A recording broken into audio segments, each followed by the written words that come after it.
What's up, everybody, and welcome to another episode of the Liquid Culture here with me, Mitchell Chirac. It is Wine Tasting 101 day. Today we are going to be hitting on the varietal Merlot, which is a kind of misunderstood red grape varietal, and I think that one that deserves a little bit more credit. I know that it was kind of ruined by the movie Sideways, real big scene in that movie, which even if you didn't see the movie Sideways, you probably saw the trailer, which showed the scene in which Miles proclaimed not to want to drink any Merlot very emphatically.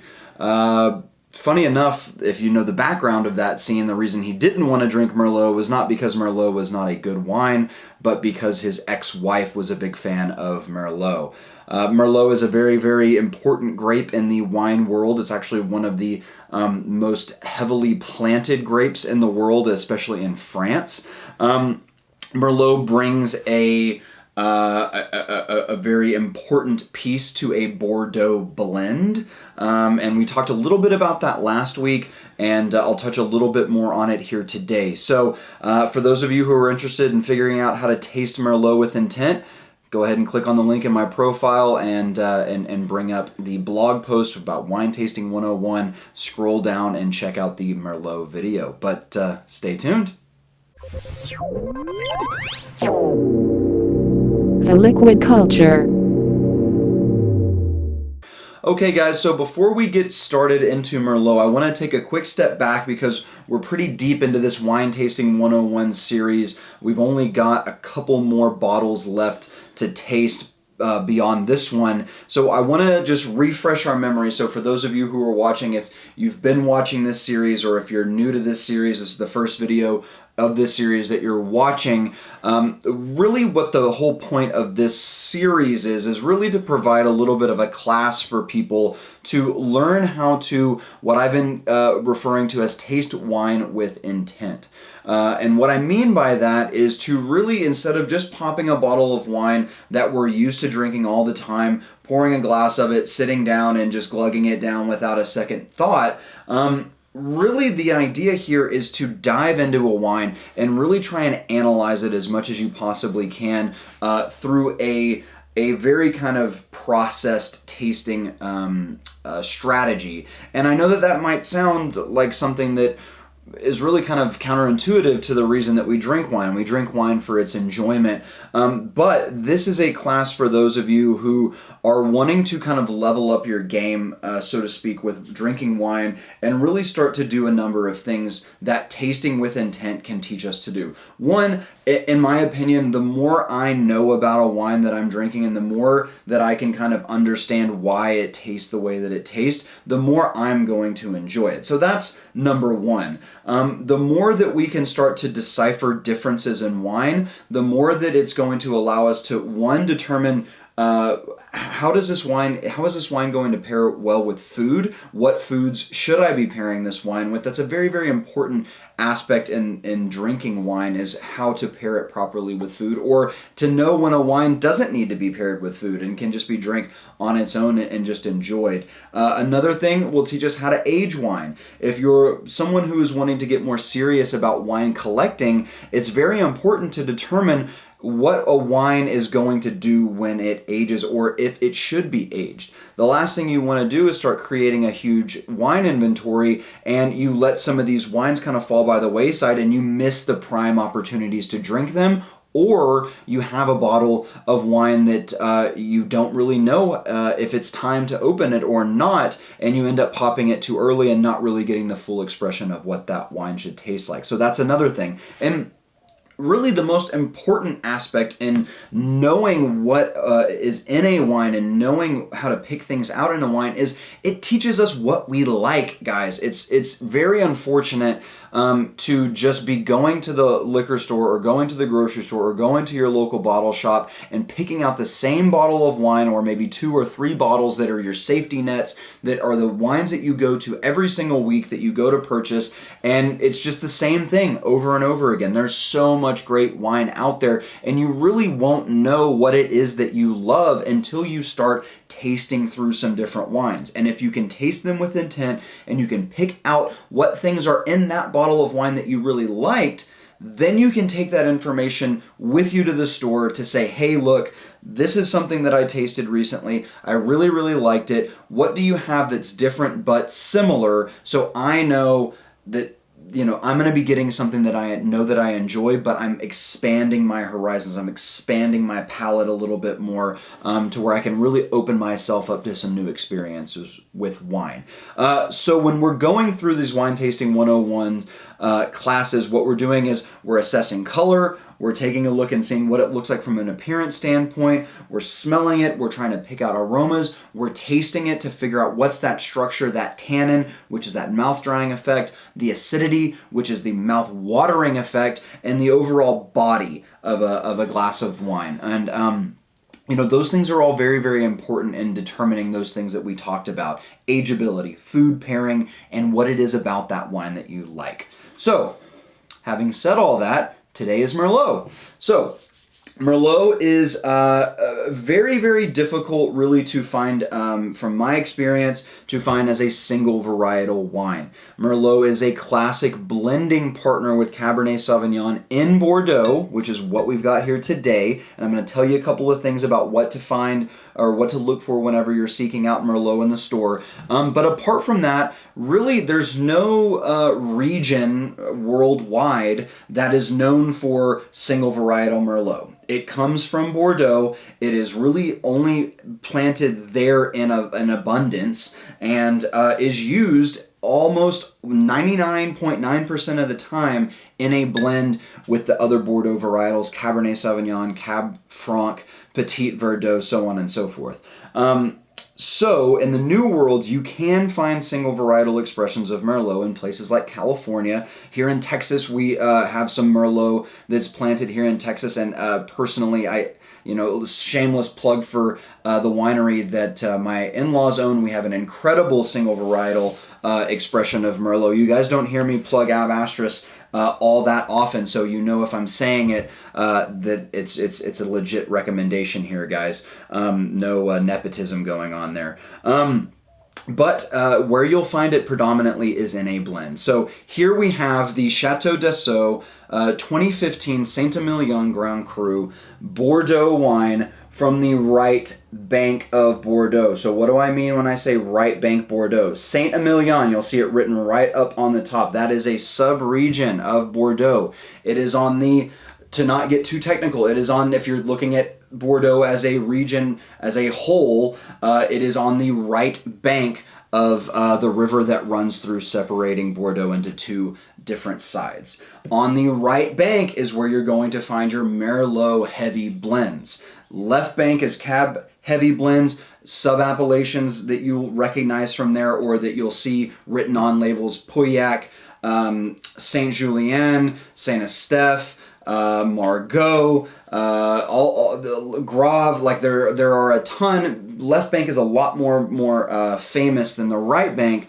The right bank doesn't get as much cred because their wines are considered less serious. Well, in my opinion, I've had some stellar wines from the right bank that are very Merlot heavy. So this blend, 75% Merlot. So it's not 100% Merlot, 20% Cab Franc. That's very classic. Cab Franc is really the second most widely planted grape on the right bank, and a little bit of Cab Sauv mixed into this wine as well. So how do we differentiate Merlot from Cab Sauv? It can be difficult. To me, one of the crucial kind of telltale signs of Merlot is I almost always get a coffee type aroma. So a lot of times it can be mixed with chocolate. So if you think about Cab Sauv, if you watched last week's video, we talked about Cabernet Sauvignon. The kind of classic aromas and flavors you get with Cab Sauv are darker fruits. You get a lot of oak influence because a lot of times Cab Sauv is aged in oak. So you've got baking spices, you've got vanilla, and Merlot has a lot of those similar qualities, but to me, if I'm doing a blind tasting and I am picking up chocolate and especially coffee's the big one, I'm usually going to pin that as a Merlot or a Merlot heavy blend. I can say that all of the best Merlot that I've ever had have had a very much a coffee aroma going on with them. So that's really where you're going to differentiate Merlot from Cab from an aroma standpoint. From a taste standpoint, usually Merlot is a little bit softer than Cabernet. Cabernet is going to have big, strong tannins. It can be a little bit sharp and austere at times, especially if it's not aged properly, or I'm sorry, aged for long enough. Merlot generally is a little bit more approachable, younger. It's got a more plush, velvety, supple kind of mouthfeel. The tannin isn't generally as strong as it is with Cabernet. So, dogs are about to freak out. The mailman is here. I have a very cliche house full of dogs. They do not like the mailman, so I apologize for any of that noise you might hear. Color. Nice, dark, ruby color here. 100% ruby, no real signs of garnet. It almost has kind of a bluish character to it, which is also pretty classic with Merlot. If you look at a Merlot grape from the vine, they really look like blueberries. I mean, it's almost setting a Merlot grape next to a blueberry would be very hard to distinguish the two from each other. So it's got a little bit of that blue character to the eye here. Definitely completely opaque, not able to see through to my notes here. So the first thing that jumps out to me, guys, so this is a Bordeaux, which is very well known for making big, bold red wines that are aged in new French oak. So that new French oak is a very big part of Bordeaux wines. Reason being is that longer aging in that new French oak gives it the longevity to age. It helps soften the tannins of these big, highly tannic Bordeaux varietals, but it also gives it some longevity. Almost think of it as a natural preservation method.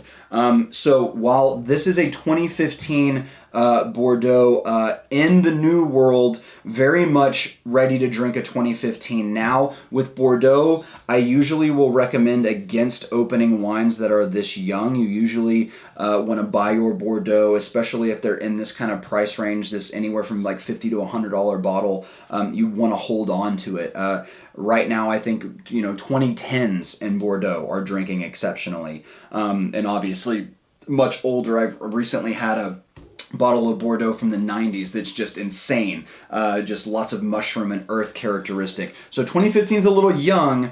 We'll see what the palate's like. On the nose, the oak characteristic is very, very prominent. Now, that's not like in the New World, like if a California wine is showing a lot of oak, it's usually coming in the form of this kind of buttery, vanilla, kind of almost sweet, toasty kind of smell. Here it's almost more like a wet wood smell.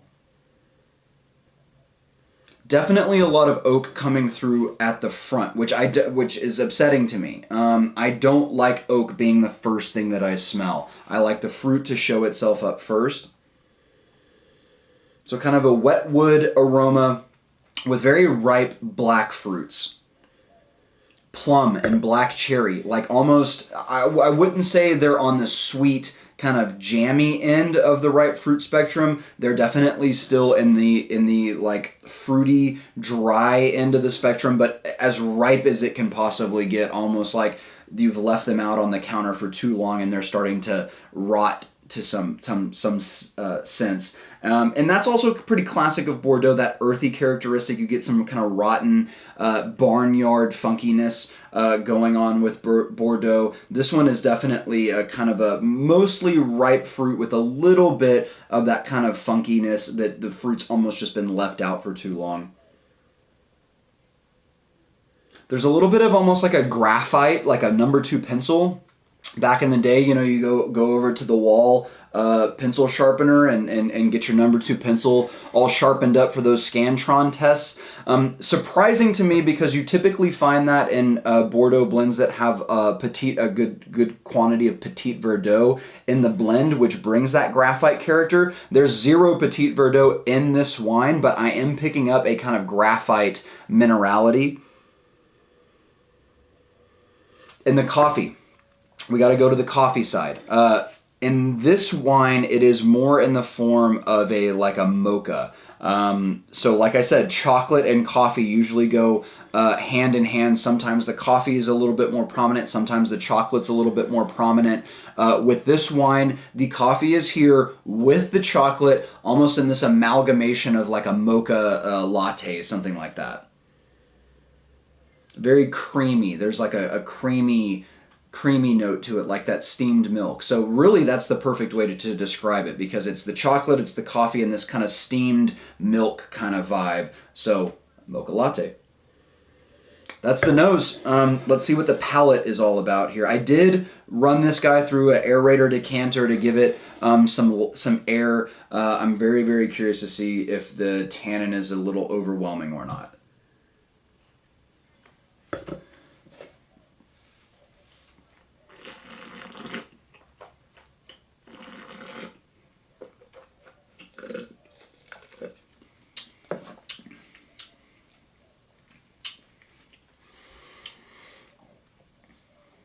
So this is a pretty big wine. The tannin's pretty strong, but it's not ripping my face off. So I would say, as far as the tannin's concerned, I'm not mad about that. There's good acidity to it. My mouth is definitely still watering, but the roof of my mouth and the very top of my tongue is still getting sucked dry. So it's a nice combination right now of the mouth drying effect from the tannin, but the acidity is continuing to, on the sides, the acidity is bringing some more saliva back into my palate while I'm still getting this mouth drying effect from the tannin. So overall, a really nice balance of tannin and acid. It's big on the body. I think this is like 15%. Yeah, 15% ABV, which is high, especially for New World wines. I need to take a look. 2015 may have just been a super warm vintage for Bordeaux. 15% alcohol that's a big wine. It's not hot. I don't think it's hot on the palate, which is nice because in a blind tasting, it would still keep me kind of old world with the overall profile. It's not as alcoholic tasting on the palate as you would expect from a 15% ABV wine. But it does have some weightiness to it, which tells me that I think that this wine, so on the in terms of the flavor, I can absolutely taste that oak. I've got that woodsy kind of cedary thing going on my palate right now. Not a ton of the supple kind of blue fruit, black fruit flavor profile going on. Really, it's mostly kind of like bittersweet chocolate, woodsy cedar, kind of oak characteristic on the palate. So I would say that the things that I picked up on the nose are for sure confirmed on the palate, but I think that this wine being too young, it's not really expressing its fruit as much as it could. I think that this wine has easily got another 5 years ahead of it in terms of overall aging. I would highly recommend against, I would say don't open. If you've got a 2015 Bordeaux in this price range, there are a lot of very approachable, lower priced Bordeaux wines that are certainly approachable now at 2015 vintage. But ones in this price, this $40 to $50 price range, I would absolutely continue to hold on to. But see, this is what we find out. You know, we drink the wine, we think about it. What are we getting on the nose and what are we not getting on the palate? So when you're getting a lot of kind of yummy, ripe fruit characteristics on the nose, in addition to that oak being the first thing that we get, that's already telling me that this wine was too young. We take a sip of it, Tannins there, it's big. Acidity is nice, which having tannin and acid is what preserve the wine, so that tells me longevity as far as ageability goes, but those things are kind of covering up, and the alcohol is kind of covering up the fruit flavors, and it's not really as expressive on the palate as you would like for this wine to be.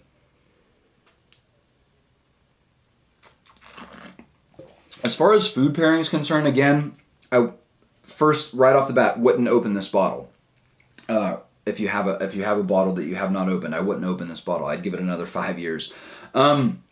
But as far as fruit pairings are concerned, I would love to have a nicely slow smoked, slathered with barbecue sauce beer can chicken right now.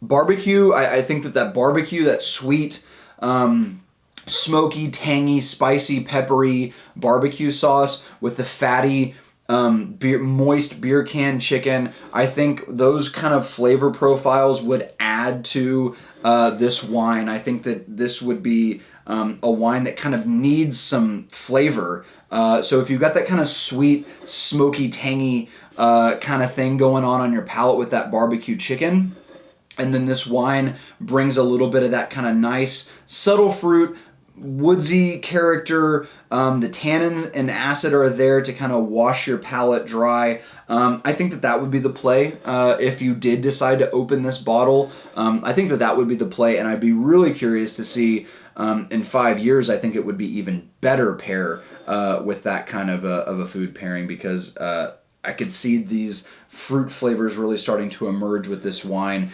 which are being kind of covered up right now by the big young structure. So that's Merlot, guys. I'll have the write-up on the site, and look out for tomorrow. I'm doing another wine that I probably open way too soon, another Burgundy for Pinot Noir Wednesday. So be looking out for that one, and we've got some fun stuff coming up as well. We've got that impromptu Instagram live version of Wine Tasting 101, Wine Tasting Tuesday, coming up. We're doing with Malbec. The people spoke.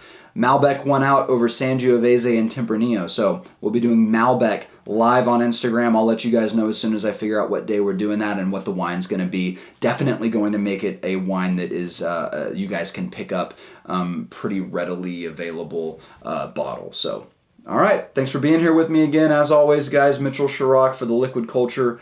We'll see you next time.